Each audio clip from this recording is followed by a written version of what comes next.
গতকাল পূর্ণিমা পড়েছিল 10টা 28, আজকে পূর্ণিমা সমাপ্ত হলো 11টা 40-এর কাছাকাছি। নাম শুরু হয়েছে, এতক্ষণ জপ চলছিল, এতক্ষণ নাম শুরু হয়েছে।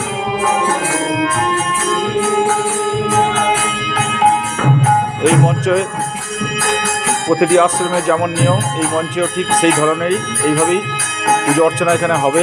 আজ ধুলোট হয়ে মানসা ভোগ হয়ে মহোৎসব হয়ে শেষ হবে এখানে।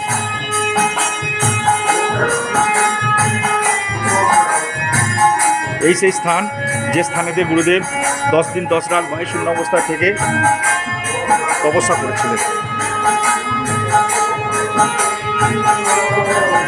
আমাদেরকে সেই স্থানটিকে দেখায়। এখানে এসেও গুরুদেব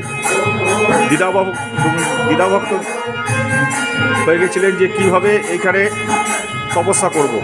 ফের দৈববাণী হয় যে অভয় এইভাবে নয়, 4 হাত দৈর্ঘ্য 3 হাত প্রস্থ, 4 হাত খালের মধ্যে বায়ুশূন্য অবস্থায় থেকে